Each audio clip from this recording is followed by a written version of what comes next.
जय श्री गणेश। श्रावण माह के महत्व का 7वां अध्याय।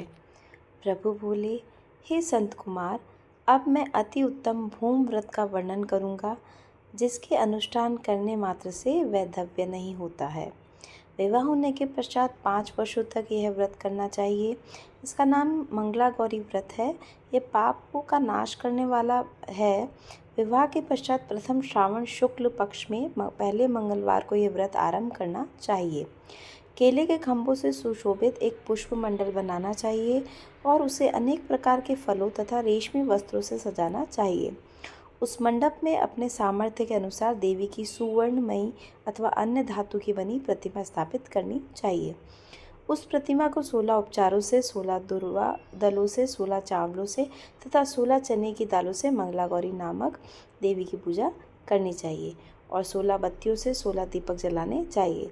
दही तथा भात का नैवेद्य भक्ति पूर्वक अर्पित करना चाहिए। देवी के पास ही पत्थर का सील तथा लोटा स्थापित करना चाहिए। 5 वर्ष तक इस प्रकार से करने के पश्चात उद्यापन करना चा माता को वायन प्रदान करना चाहिए, जिसकी विधि आप सुनिए। अपने सामर्थ्य अनुसार एक पल प्रमाण सुवर्ण की, उसके आधे प्रमाण की अथवा उससे भी आधे प्रमाण की मंगला गौरी की प्रतिमा निर्मित करानी चाहिए। अपनी शक्ति के अनुसार स्वर्ण आदि के बने तंडुल पूरित पात्र पर वस्त्र तथा रमणीय कंचू की ओढ़नी रखकर उन दोनों के ऊपर देवी की प्रतिमा स्थापित करनी चाहिए। पास में चांदी से निर्मित सील तथा लोटा रखकर माता को वायन प्रदान करना चाहिए। इसके बाद 16 सुहासिनियों को प्रयत्नपूर्वक भोजन कराना चाहिए।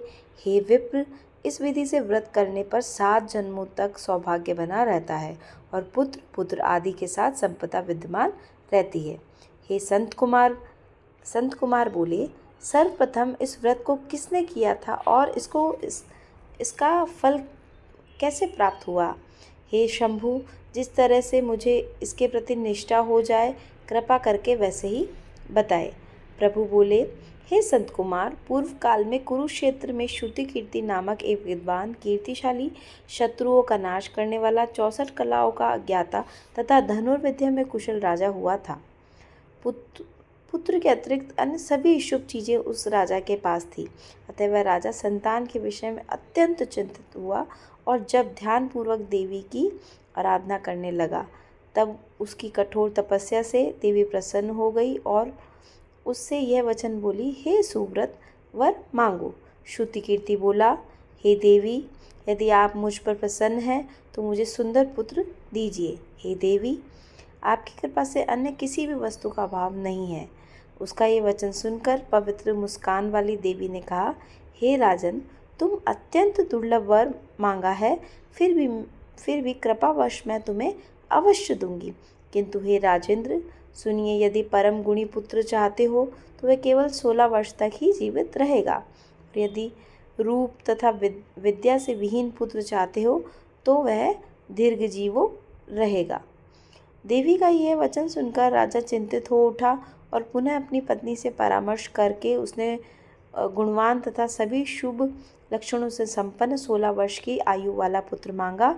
तब देवी ने भक्ति संपन्न राजा से कहा, हे नप्र नंदन, मेरे मंदिर के द्वार पर आम का वृक्ष है, उसका एक फल लाकर मेरी आज्ञा से अपनी भार्या को उसे भक्षण करने हेतु प्रदान करे, जिससे वह शीघ्र ही गर्भ धारण करेगी, इसमें संदेह नहीं है।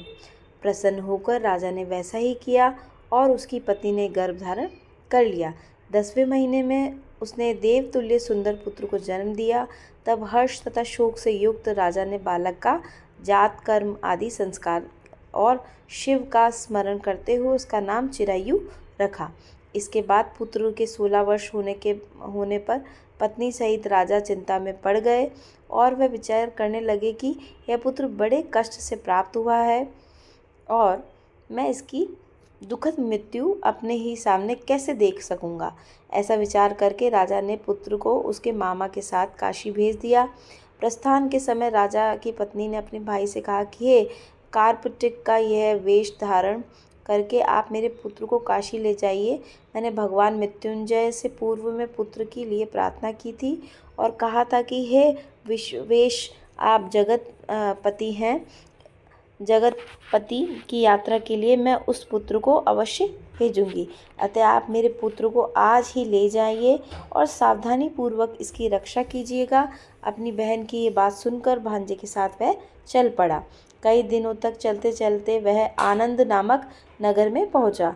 वहाँ सभी प्रकार की समृद्धियों से संपन्न वीरसेन नाम वाला राजा रहता था।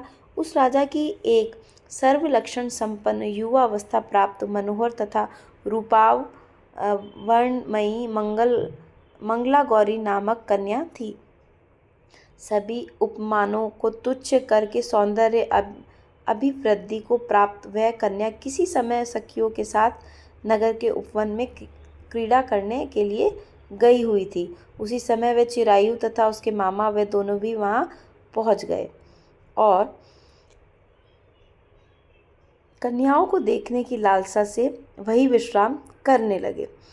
इसी बीच विनोदपूर्वक क्रीड़ा करती हुई उन कन्याओं में से किसी एक ने कुपित होकर राजकुमारी को रांडा, यह कुवचन कह दिया। तब उस अशुभ वचन को सुनकर राजकुमारी ने कहा, तुम अनुचित बात क्यों बोल रही हो? मेरे कुल में तो इस प्रकार का कोई नहीं है। मंगला गौरी की कृपा से तथा उनके व्रत के प्रभाव से विवाह के समय जिसके सर पर मेरे हाथ से अक्षत पड़ेंगे, हे सखी, वह यदि अल्पायु वाला होगा तो भी वो चिरंजीवी हो जाएगा। इसके बाद वह सभी कन्याएं अपने अपने घर चली गई। उसी दिन राजकुमारी का विवाह था। बाह्य देश से दृढ़ धर्मा नामक राजा के सुकेतु नाम वाले पुत्र के साथ उसका विवाह निश्चित किया गया था।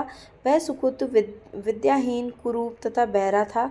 तब सुकेतु के साथ आए हुए उन लोगों ने विचार किया कि इस समय कोई दूसरा श्रेष्ठ वर ले जाना चाहिए और विवाह संपन्न हो जाने के बाद वहाँ सुकेतु पहुँच जाएगा। उन लोगों ने चिरायु के मामा के पास जाकर याचना की कि आप इस बालक को हमें दे दीजिए, जिससे हमारा कार्य सिद्ध हो जाए। इस पृथ्वी पर परोपकार के समान दूसरा कोई धर्म नहीं है। उनकी यह बात सुनकर चिरायु का मामा मन ही मन बहुत प्रसन्न हुआ, क्योंकि इसने उपवन में पहले ही कन्या मंगला गौरी की बात सुन ली थी। फिर भी उसने एक बार कहा कि आप लोग इसे किस लिए मांग रहे हैं? कार्य की सिद्धि हेतु वस्त्र, अलंकार आदि मांगे जाते हैं, वर तो कहीं भी नहीं मांगा जाता है। तथापि आप लोगों का सम्मान रखने के लिए मैं इसे दे रहा हूँ। इसके बाद चिरायु को वहाँ ले जाकर उन लोगों ने विवाह संपन्न कराया। सप्तपदी आदि के हो जाने पर रात्रि में शिव पार्वती की प्रतिमा के समक्ष उस चिरायु ने हर्ष युक्त होकर मंगला गौरी के साथ शयन किया। उसी दिन चिरायु के 16 वर्ष पूर्ण हो चुके थे और अर्धरात्रि में साक्षात काल सर्प रूप में वहाँ आ गया। इसी बीच संयोगवश राजकुमारी जाग गई। उसने उस महासर्प को वहाँ देखा और वह भय से व्याकुल होकर कांपने लगी। तभी उस कन्या ने धैर्य धारण 16 उपचारों से सर्प की पूजा की और पीने के लिए उसे दूध दिया। उसने दीनता भरी वाणी से उस सर्प की प्रार्थना तथा स्तुति की। मंगला गौरी प्रार्थना करने लगी कि मैं उत्तम व्रत को करूँगी जिससे मेरी पति जीवित रहे। ये जिस तरह से चिरकाल तक जीवित रहे, आप वैसा कीजिए। इतने में सर्प वहाँ स्थित एक कमंडलू में प्रवेश कर गया और उस मंगला गौरी ने अपनी कंचुकी से उस कमंडलू को मुंह बांध दिया। इसी बीच उसका पति अंगड़ाई लेकर जाग गया और अपनी पत्नी से बोला, हे प्रिय, मुझे भूख लगी है। तब वह अपनी माता के पास जाकर खीर, लड्डू आदि ले आई और उसके द्वारा दिए गए भोज्य पदार्थ को उसने प्रसन्न मन होकर खाया। भोजन के पश्चात हाथ धोते समय उसके हाथ से अंगूठी गिर पड़ी। तांबुल खाकर वह पुनः सो गया। इसके बाद मंगला गौरी कमंडलू को फेंकने के लिए ले जाने लगी। विधि की कैसी गति कि उस कमंडलू में से बाहर की ओर जगमग करती हुई हार क्रांति को देखकर वह आश्चर्यचकित हो गई। घट में स्थित उस हार को उसने अपने कंठ में धारण कर लिया। इसके बाद कुछ रात शेष रहते ही चिरायु का मामा आकर उसे ले गया। इसके बाद वर पक्ष के लोग सुकेतु को वहाँ ले आए। उसे देख मंगला गौरी ने कहा कि यह मेरा पति नहीं है। तब उन सभी ने कहा कि हे शुभे, तुम ये क्या बोल रही हो? यहाँ तुम्हारे कोई परिचायक तो उसे हम लोगों को बताओ। मंगला गौरी बोली, जिसने रात्रि में 9 रत्नों से बनी अंगूठी दी है, उसकी उंगली में इसे डालकर परिचायक निशानी देख लें। मेरे पति ने रात्रि में मुझे जो हार दिया था, उसके रत्नों का समुदाय कैसा है, इस बात को यह बताए। यह तो कोई अन्य ही है। इसके अतिरिक्त रात्रि में आम सींचते समय उनका पैर कुमकुम से लिप्त हो गया था, वह मेरी जांघ पर अभी विद्यमान है, उसे आप लोग शीघ्र देख लें। साथ ही रात में परस्पर भाषण तथा भोजन आदि जो कुछ किया गया था, उसे भी यह बता दे, तो यह निश्चित हो जाए कि यह मेरे पति हैं। इस प्रकार उसका वचन सुनकर सभी ठीक है कहने लगे, किंतु जब एक भी बात ना मिली तब उससे सभी ने सुकेतु को उसका पति होने से निषिद्ध कर दिया और वर पक्ष वाले जिस तरह से आए थे उसी तरह चले गए। उसके बाद अपने वंश को बढ़ाने वाले महान यश संपन्न तथा परम मनस्वी मंगला गौरी के पिता ने अन्न पान आदि का सत्र चलाया। उन्होंने वर पक्ष का वृतांत कानों कान सुन लिया कि स्वरूप से कुरूप होने के कारण लोगों के द्वारा किसी अन्य को वर के रूप में आदरपूर्वक लाया गया था। तब उन्होंने अपनी कन्या को पर्दे के भीतर बिठा दिया। उसके बाद 1 वर्ष बीतने पर यात्रा करके चिरायु अपने मामा के साथ यह देखने आया कि विवाह के बाद वहाँ क्या हुआ। तब उसे गवाक्ष के भीतर से देखकर वह मंगला गौरी अत्यंत प्रसन्न हुई और माता पिता से बोली कि यही मेरे पति आ गए हैं। राजा ने अपने सुजनों को बुलाकर पूर्व में कहे कि सभी परिचायकों को निशानी को देखकर मंद मुस्कान वाली अपनी कन्या चिरायु को सौंप दी। राजा ने शिष्ट जनों को साथ लेकर विवाह का उत्सव करवाया। इसके बाद राजा वीरसेन ने वस्त्र आभूषण आदि, सेना, घोड़े, रथ तथा अन्य भी बहुत सी सामग्रियों देकर उन्हें विदा किया। उसके बाद कुल को आनंदित करने वाला वह चिरायु पत्नी के साथ मामा के साथ लेकर सेना के साथ अपने नगर पहुंचा। लोगों के मुख से उसे आया हुआ सुनकर उसके माता पिता को विश्वास नहीं हुआ। उन्होंने सोचा कि प्रारब्ध अन्यथा कैसे हो सकता है।